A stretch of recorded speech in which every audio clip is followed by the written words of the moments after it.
The message arrived 6 months after the funeral.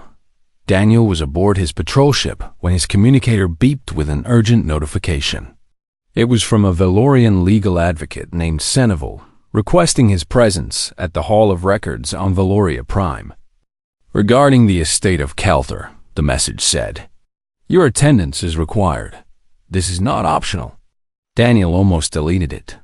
He assumed it was some minor paperwork, probably related to debts or property transfers. Nothing important. But something made him hesitate. The word required bothered him. Valorians did not use such language lightly. He sent a reply accepting the meeting, then contacted Lyravan to let her know. "I received the same message," she said, her face on. The scream looked curious, which was more emotion than Daniel had seen from her in weeks. "I did not know Calther had an estate. He always lived simply. Maybe there are some weapons or family items they need to hand over. Perhaps," she paused. "Will you come home first? We can travel to the hall together." It was the first time she had invited him anywhere. Daniel tried not to read too much into it. "I will be there in 3 hours." The Hall of Records was carved into the sacred mountain at the center of Valoria Prime. It was one of the oldest structures on the planet, built before the Valorians discovered space travel. The walls were covered with carvings that told the history of their species. From the first fire to the first starship. Daniel and Lyravan walked through the ancient corridors in silence. Guards in ceremonial armor watched them pass. Servants bowed as they approached. Daniel had never been here before, and he felt like an intruder. Seneval was waiting for them in a private chamber deep within the mountain. He was an older Valorian, his skin a faded copper, his eyes a calm blue. He rose when they entered and gestured for them to sit. "Thank you for coming," he said. "I apologize for the mysterious nature of my message, but this matter required discretion." "What matter?" Daniel asked. "What is this about?" Seneval activated a holographic display that filled the center of the room. Numbers and images appeared, swirling around them like a storm of light. "Calther was not merely a warrior," Seneval said. "He was the last surviving heir of the Vernash dynasty." Daniel stared at the display, not understanding. "The what?" "The Vernash dynasty. One of the oldest noble houses in Valorian history. It predates our written records. For centuries, the Vernash family controlled vast resources across multiple star systems. Mining operations, trade routes, military contracts. They were among the most powerful families in the galaxy." Lyravan's face had gone pale. Calther never mentioned any of this. He would not have. The dynasty fell into disgrace 3 generations ago, when his grandfather refused to participate in a war that he considered unjust. The family lost their titles, their status, their place in society. But they did not lose their wealth. It was hidden away, protected by ancient laws that even the elders could not overturn. Seneval manipulated the display, and specific numbers began to appear. Mining rights across 12 star systems. Trade agreements worth trillions of credits. Research stations, military vessels, weapons technology, real estate on 100 worlds. The numbers kept climbing until Daniel's head began to spin. "This cannot be real," he said. "It is very real," Seneval replied. Calther was the last of his line. When he died, everything passed to his legal heir. The advocate turned to face Daniel directly. "You, Daniel Carter, by right of Vensharic and marriage, are now the wealthiest individual in 3 sectors of known space." The room went silent. Daniel could hear his own heartbeat pounding in his ears. He looked at Lyravan, who seemed equally stunned. "This is a mistake," Daniel said. "I am just a human. I am not even a citizen of Valoria Prime. The law does not care about species or citizenship. The Vensharic made you Calther's brother. Your marriage to Lyravan completed the chain of succession. The fortune is yours." Lyravan finally spoke, her voice barely above a whisper. He never told me. In all our years together, he never said a word about any of this. He told no one, Seneval said. He rejected his heritage when he was young. He wanted to be judged by his own merits, not his family's wealth. He lived as a common warrior because that was the life he chose. Then why did he not give the fortune away? Daniel asked. If he did not want it, why keep it? Because he was not foolish. Seneval produced a small crystal from his robes. He knew that someday the wealth might be needed.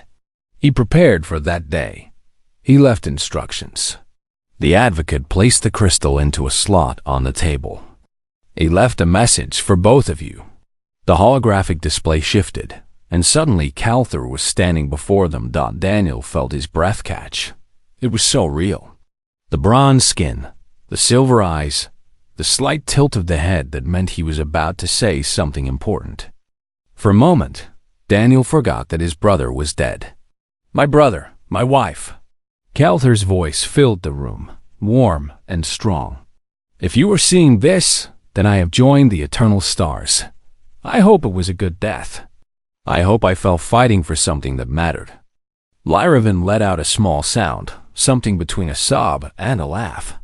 Do not mourn me for too long, the hologram continued. I lived more in my years with both of you than most live in a century. Every day was a gift. Every battle was an adventure. I regret nothing. Daniel blinked hard, trying to clear his vision. He would not cry. Not here. The fortune you have just learned about is not a gift. It is a responsibility. For generations, my family hoarded this wealth, doing nothing with it. They were afraid to act, afraid to draw attention, afraid to lose what little they had left. I will not have you make the same mistake. Calthur's image seemed to look directly at Daniel. The galaxy is changing, brother. Humanity and Valoria stand at a crossroads. We can continue to treat each other as strangers, or we can build something new together. You and Lyravan have the power to make that happen. Not because you are special, but because you represent what both species can become.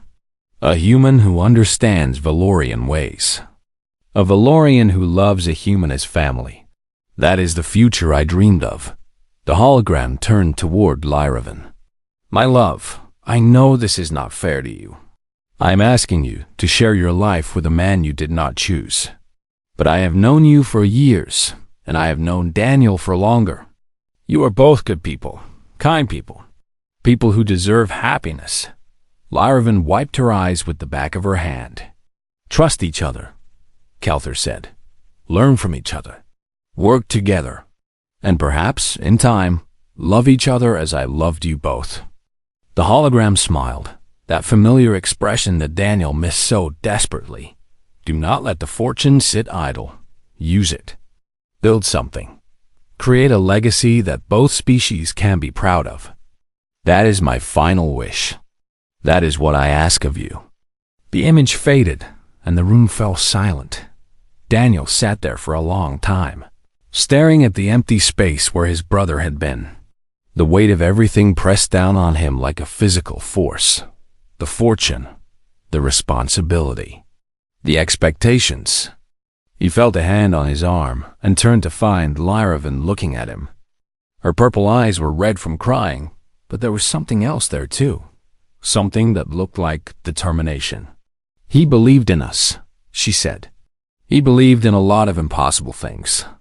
And he was usually right. She stood, straightening her shoulders like a soldier preparing for battle. We should go home. We have a lot to discuss. Daniel nodded slowly. He looked at Seneval. What happens now? Now, the advocate said, you begin. The entire galaxy is about to learn that the Vernash dynasty has returned. How they remember you is entirely up to you. They walked out of the hall together into a future that neither of them had asked for. But as Daniel looked at Lyravan, walking beside him with her head held high, he felt something he had not felt in months. Hope. Maybe Calthur was right. Maybe they could build something together. They just had to figure out what that something was. Daniel Carter was 23 years old when he first saw an alien.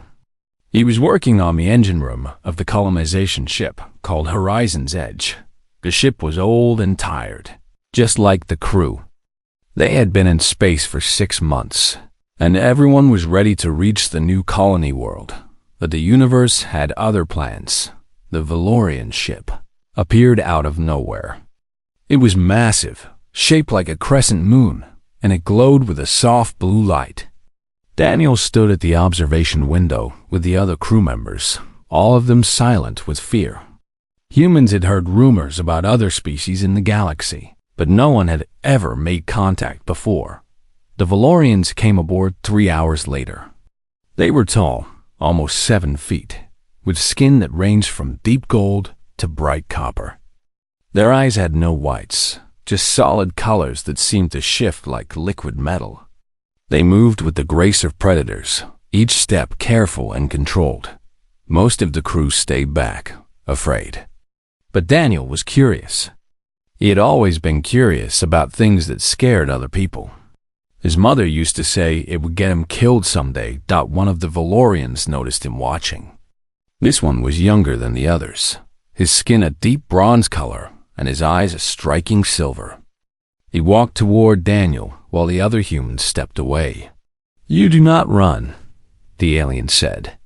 His voice was deep and rough, like stones grinding together. Daniel shook his head. "Would running help?" The alien tilted his head, studying Daniel like he was a puzzle to solve. "No, it would not. Then there is no point in running." Something changed in the alien's face. It took Daniel a moment to realize it was a smile. "I am Kelthur," the alien said. "And you are interesting, human." That was how it started. A simple conversation between two curious beings. But it grew into something more. Over the following months, as humans and Valorians learned to communicate and trade, Daniel and Kelthur spent more and more time together. They talked about their worlds, their dreams, their fears. They argued about philosophy and laughed about the strange differences between their species. Daniel learned that Valorians were warriors by nature. Their society was built on honor, on bonds of loyalty that meant more than blood. A Valorian's word was sacred. Breaking a promise was worse than death. Kelthur learned that humans were survivors. They adapted. They changed. They refused to give up even when everything was against them. He found this fascinating and terrifying in equal measure. 3 years after their first meeting, Kelthur made a request that shocked everyone who knew them. "I wish to perform the binge," he told the Valorian elders. With Daniel Carter, the elders were horrified.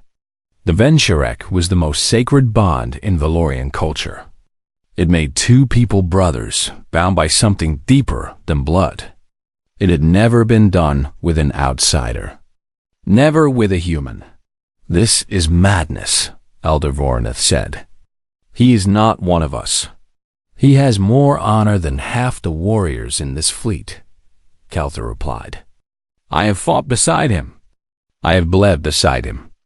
He saved my life twice during the Syndicate raid on Station 12. If that does not make him worthy, then your traditions mean nothing." The argument went on for days. But in the end, Kelthur won. He was stubborn, and the elders were tired of fighting him. The ceremony was held on a Valorian holy day. Daniel did not fully understand what he was agreeing to. He knew it was important to Kelthur, and that was enough. They stood in a circle of fire while the elders chanted in the old language. Kelthur cut his palm with a ceremonial blade and then did the same to Daniel. They pressed their bleeding hands together, and Daniel felt something strange move through him. It was like electricity, but warmer. It was like coming home to a place he had never been. "We are brothers now," Kelthur said, his silver eyes bright. "In this life and whatever comes after." Daniel smiled despite the pain in his hand. Brothers. For 15 years, they were inseparable. The Syndicate, a brutal organization of pirates and raiders from the outer systems, threatened both human and Valorian territories. Daniel and Calthor fought them together, leading a mixed crew of warriors from both species. They became legends. The human who moved like a Valorian. The Valorian who thought like a human. Then Calthor fell in love. Her name was Lyravan. She was a diplomat from one of the inner Valorian worlds, sent to negotiate a trade agreement with the human colonies. Her skin was silver, rare among her people, and her eyes were the deep purple of a dying star. She was smart and kind, and had a laugh that made Calthor act like a fool. Daniel watched his brother transform. The fierce warrior became gentle. The serious commander became playful. It was strange to see, but also beautiful. Daniel was happy for him, even if a small part of him felt jealous. Not of Calthor having Lyravan, but of both of them having each other. Daniel had never found that kind of connection with anyone. The wedding was grand. Daniel stood as the witness, as Valorian tradition required for a bonded brother. Lyravan accepted him immediately, treating him not as an outsider, but as family. She learned to cook human food because Daniel missed it.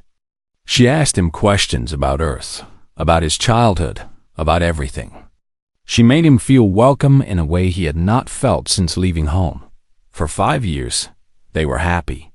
All three of them, in their own strange way. Then came the Battle of Nexus Station. The Syndicate had been quiet for too long. Intelligence reports suggested they were planning something big, but no one knew what. When the attack came, it was worse than anyone expected. 300 Syndicate ships against a station defended by only 40. Daniel and Calthor were on the front lines. They fought back to back, just like old times. But there were too many enemies. The station was falling. People were dying. Daniel did not see the sniper until it was too late. The plasma bolt was aimed at his chest. He had no time to move, no time to react. But Calthor did. He threw himself in front of Daniel, taking the shot that was meant for his brother. Daniel caught him as he fell. The wound was bad, burning through Calthor's chest like fire. His bronze skin was turning gray at the edges. "No," Daniel said, pressing his hands against the wound. No. Stay with me. Cal, stay with me." Calthor grabbed his hand, his grip weak. "The Vensharek demands it, brother." "What are you talking about?" "We need to get you to medical." "Hold on. Just hold on. Listen to me." Calthor's voice was fading. "You must take my place. Protect what I cannot. Honor the bond." Daniel shook his head, tears streaming down his face. "I do not understand." "You will." Calthor smiled. That same smile from their first meeting. "Take care of her, brother. Take care of Lyravan." The light faded from his silver eyes. Daniel held him for a long time after that. The battle raged around them, but he did not move. He did not care. His brother was gone, and the world would never be the same. He did not know then what Calthor's final words meant. He did not know what the Vensharek demanded, but he would learn soon enough. The funeral fires burned for 3 days on Valoria Prime. Daniel stood among the mourners, wearing the white robes of a bonded brother. The fabric felt wrong against his skin. Everything felt wrong. The sky was too bright. The air was too clean. His brother was dead, and the universe went on like nothing had happened. Lyravan stood across the ceremonial circle from him. Her silver skin had lost its glow. Her purple eyes were empty, staring at the fire that consumed her husband's body. She had not spoken since they brought Calthor home. She had not eaten. Daniel worried she might simply fade away from grief. He wanted to go to her, to say something that would help. But what could he say? He had held her husband as he died. He had felt the life leave Calthor's body. There were no words for that. The elders watched him throughout the ceremony. Daniel felt their eyes on him like weights. He knew they were waiting for something, but he did not know what. On the 3rd day, after the last of the fires had died, High Elder Voranth approached him. The old Valorian was ancient. His gold skin faded to a dull yellow, his eyes clouded with age. But his voice was still strong. "Daniel Carter," Voranth said. "We must speak." Daniel followed the elder to a private chamber in the temple. The walls were covered with ancient symbols he could not read. The air smelled like incense and dust. "The Vensharik is a sacred bond," Voranth began. "You knew this when you accepted it." "I knew it was important to Kelthur," Daniel said. "That was enough for me. But did you understand the full weight of what you agreed to?" Daniel shook his head. He had always known there was more to the bond than Kelthur had explained. He had never asked. "When two people share the Vensharik, they become one in the eyes of our law. If one dies, the other must assume all responsibilities." Voranth paused, letting the words sink in. All responsibilities, Daniel Carter. His debts, his duties, his wife. Daniel felt the floor shift beneath him. "What?" "By our most sacred law, you must marry Lyravan." "That is insane. She just lost her husband. I am not going to force myself on a grieving widow." Voranth raised a hand. "You misunderstand. This is not about what you want or what she wants. It is about our law. Without a protector, Lyravan will be cast out. She will lose her status, her home, everything. She will become nothing in the eyes of our society.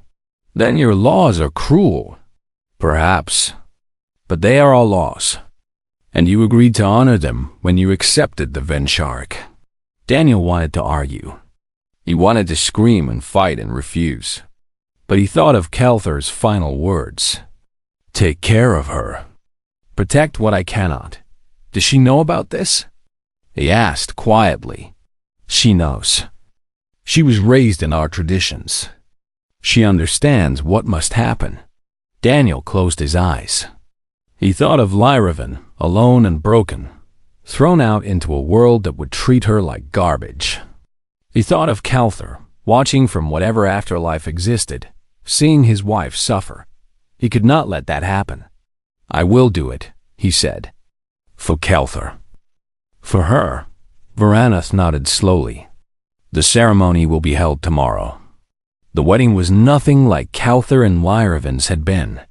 There were no celebrations, no music, no feast. Just the two of them standing before an elder, speaking the required words in voices that sounded dead. Daniel looked at Lyravan as he made his vows. Her face was like stone. She did not meet his eyes. When the elder declared them married, she flinched like she had been struck. They walked together to the ancestral home that now belonged to Daniel by right of the bond. It was a beautiful place, built into the side of a mountain with windows that looked out over an endless forest. But it felt like a prison. That first night, they did not speak. Lyravan went to her chambers. Daniel stayed in the common room, staring at the stars through the great window. He thought about Earth. He thought about his mother, long dead now, and his father, who had disowned him when he chose to stay among the aliens. He had given up everything for a life in the stars. Now that life had become something he never wanted. The days turned into weeks. Daniel and Lyravan moved around each other like ghosts. They were polite. They were formal. But there was no warmth between them, only the cold weight of obligation. Daniel threw himself into work. He took command of a patrol squadron in the joint human-Valorian defense fleet. He spent weeks at a time away from the house, hunting down the last remnants of the syndicate. It was easier than being home. Easier than seeing the pain in Lyravan's eyes every time she looked at him. She never blamed him, not in words. But he knew she resented his presence.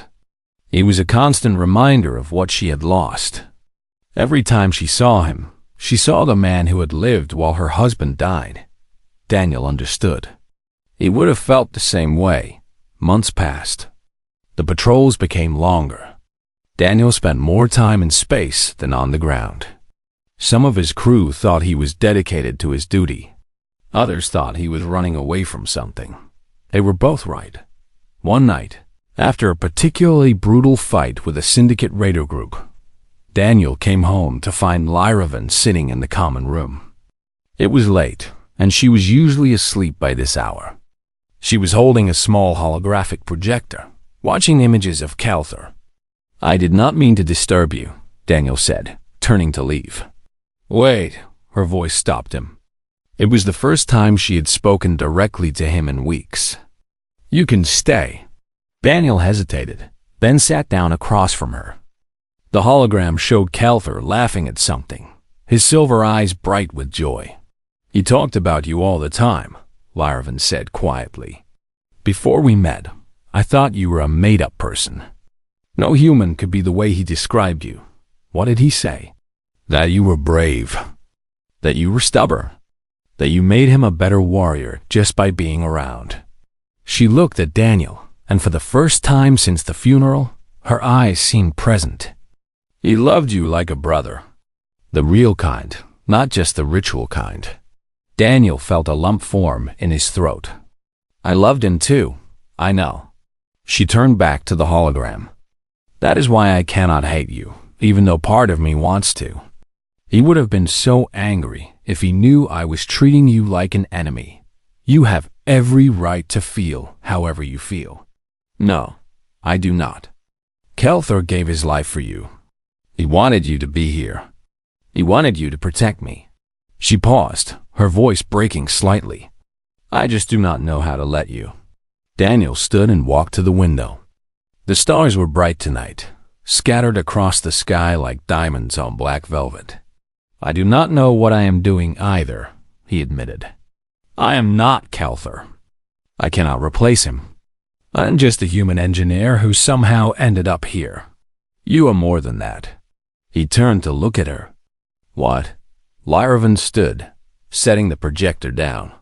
"You are more than that," she repeated. "I watched you with him for 5 years. You are kind and loyal, and you never give up. Those are not small things." It was the nicest thing she had said to him since before the battle. Daniel did not know how to respond.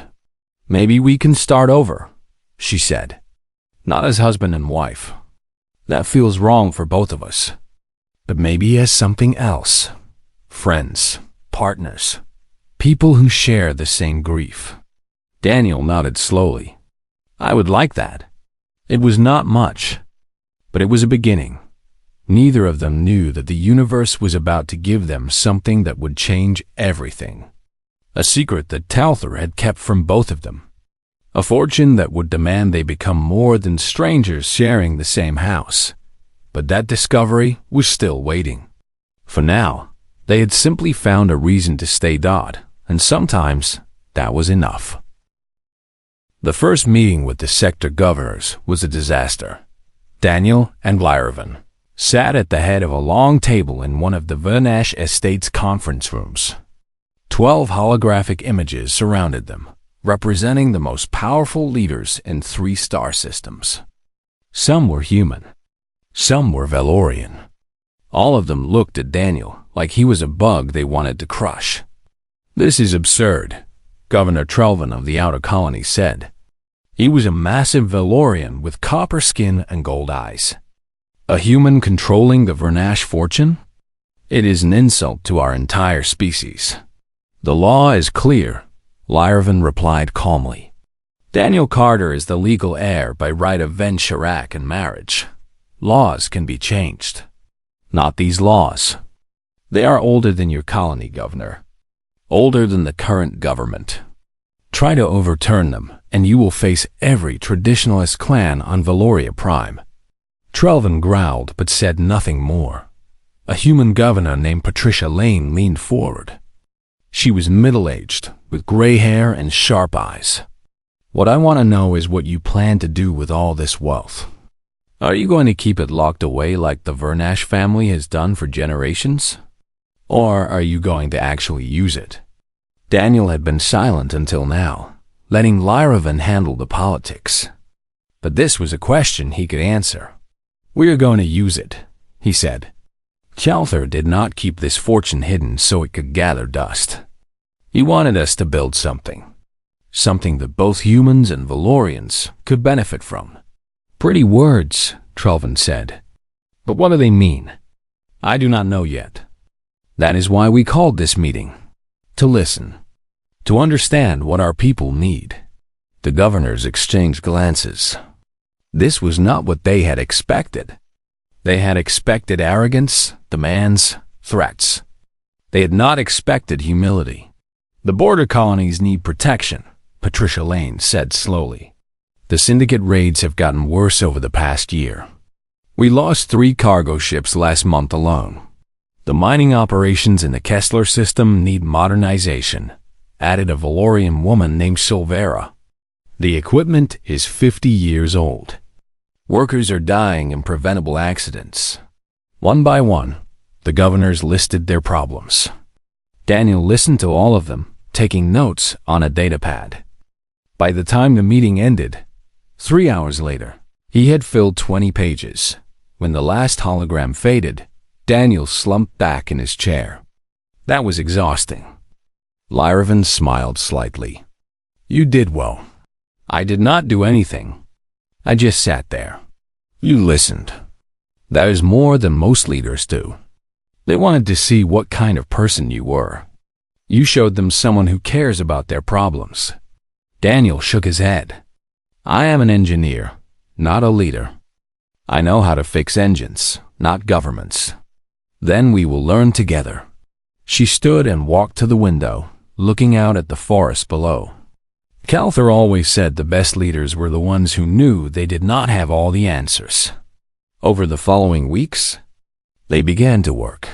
The first project was the mining operation in the Kessler system. Daniel traveled there personally with a team of engineers, human and Valorian, working together. They inspected the equipment, interviewed the workers, designed new safety systems. Within 3 months, accidents had dropped by 80%. Lyravan focused on the political side. She negotiated trade agreements that benefited both species. She met with clan leaders to build support for their new direction.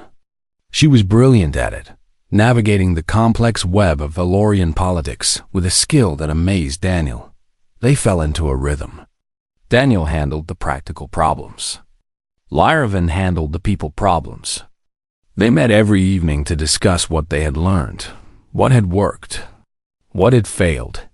The Trade Guild is refusing to approve the new shipping routes, Lyravan said one night, frustration clear in her voice.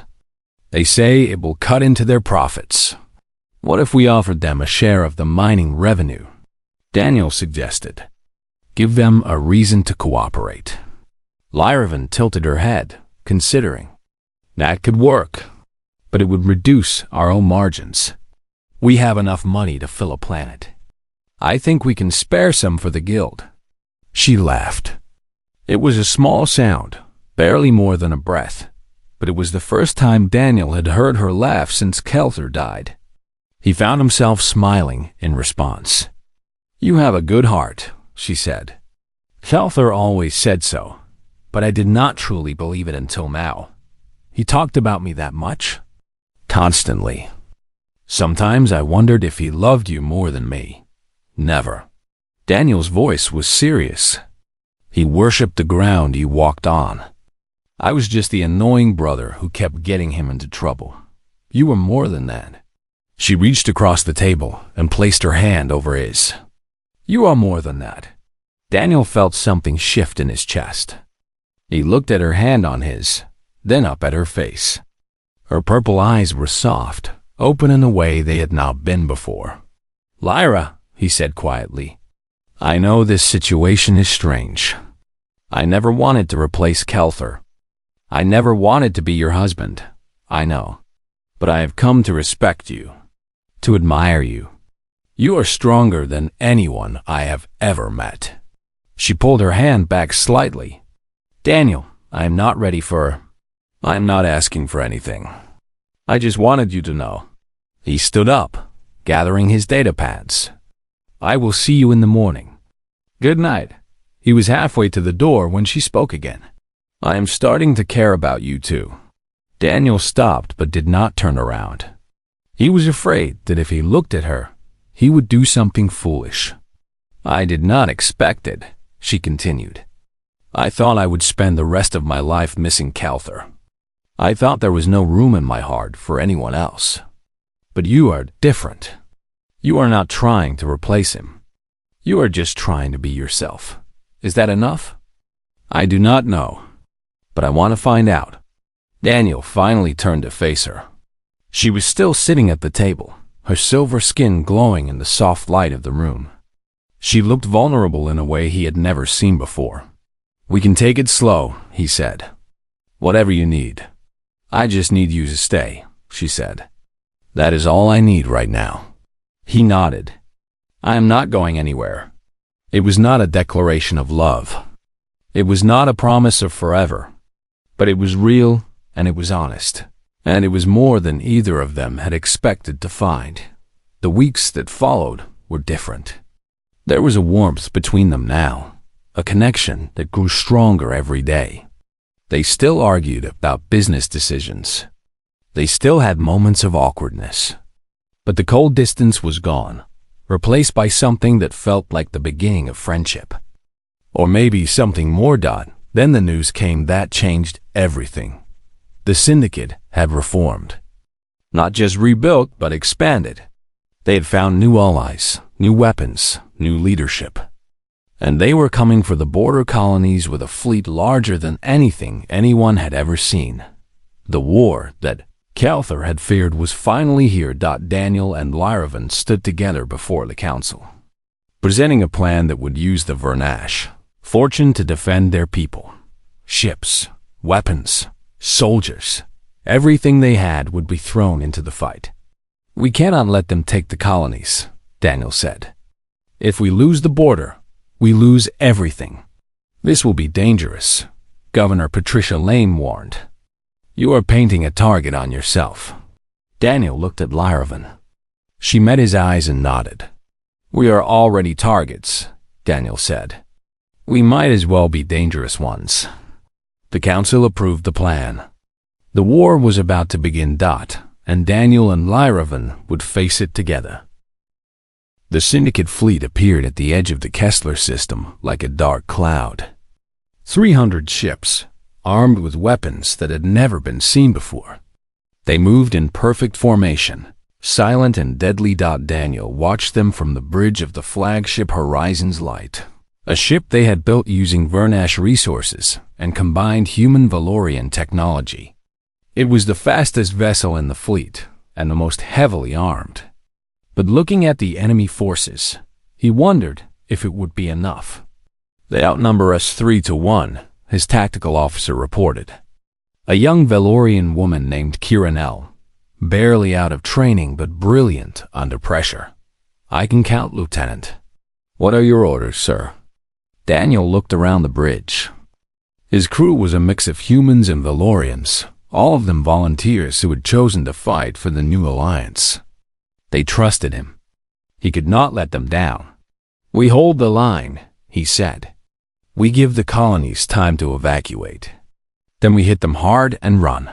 And if we cannot run? Daniel smiled grimly. Then we make them remember us.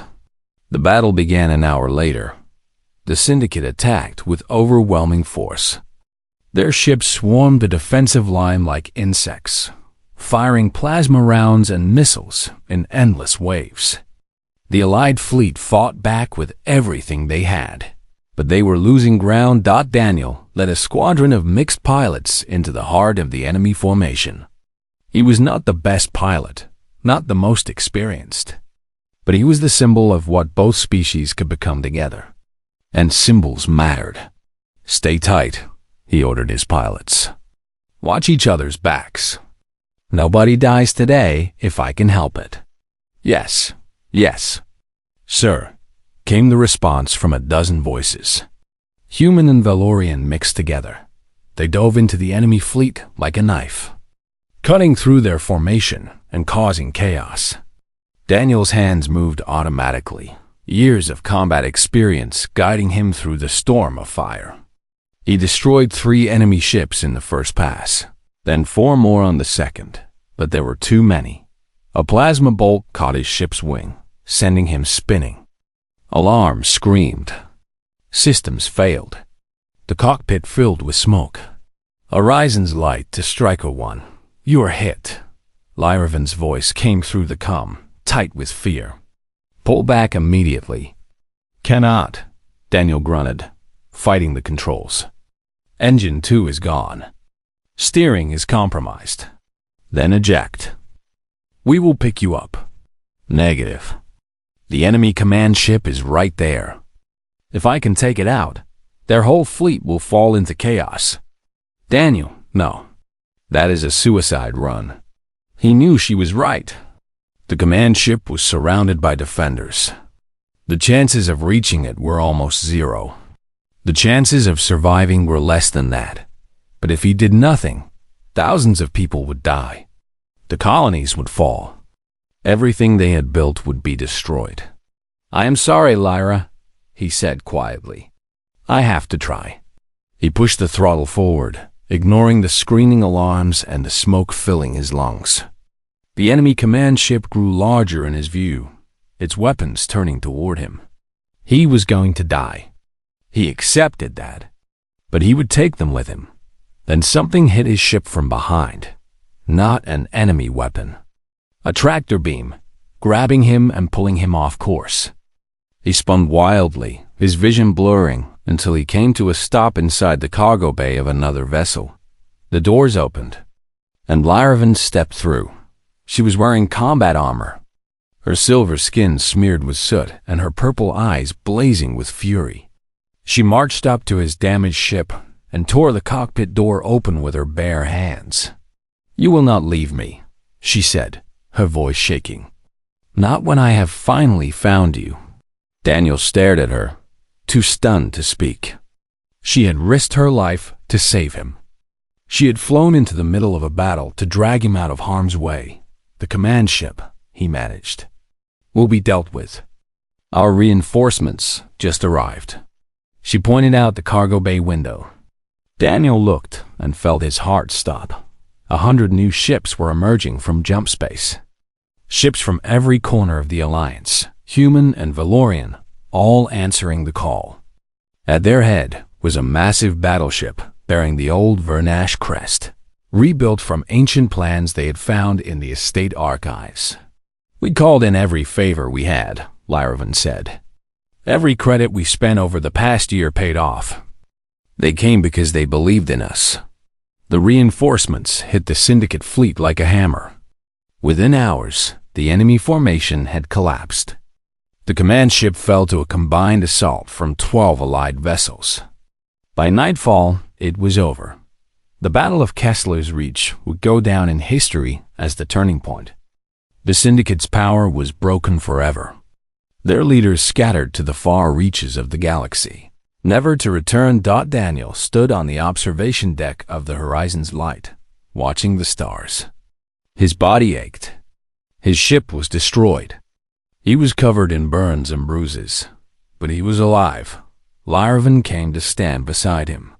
They watched the debris of the battle drift past, silent remains of ships and soldiers who had given everything. He knew, she said softly. Calther knew this would happen. Daniel nodded. He saw what we could be before we did. Do you regret it? The marriage, the responsibility, all of this. He turned to face her. Her silver skin was beautiful in the starlight, her purple eyes deep and warm. She had changed so much in the past year. They both had. I regret nothing, he said, except maybe the time we wasted being strangers. She stepped closer to him. Then let us waste no more. When they kissed, it was not a betrayal of the past. It was a fulfillment of it. They had honored Kelzer's memory by building something greater than either of them could have created alone. They had earned the right to find happiness together. The years that followed were kind. Daniel and Lyravan became legends throughout the galaxy. The human who became Valorian. The widow who found love again. The fortune that saved 2 civilizations. Their story was told on 100 worlds, inspiring others to reach across the boundaries of species and culture. They had children, 3 of them, born of 2 worlds. The oldest had her mother's silver skin and her father's stubborn determination. The twins had their father's dark hair and their mother's grace. All of them carried the legacy of both species. The alliance they had built grew stronger every year. Human and Valorian colonies worked together in ways that would have been unthinkable a generation before. Trade flourished. Peace held. The future that Kelthar had dreamed of was becoming real. On the anniversary of the Battle of Kessler's Reach, Daniel and Lyravan returned to the site where it had happened. They floated in a small shuttle, just the 2 of them, surrounded by the cold silence of space. "I still miss him," Lyravan said. "So do one every day. But I am glad we found each other." Daniel took her hand. "So am I." They sat there for a long time, remembering the brother they had both loved, the war they had both survived, the life they had built together, somewhere in the eternal stars. Daniel was certain that Kelthar was watching and smiling. His final gift had been received. His brother and his wife had found each other. The fortune had served its true purpose, not to make them rich, but to make them partners, allies. Family. The galaxy was a better place because of them, and it would stay that way for generations to come. The end.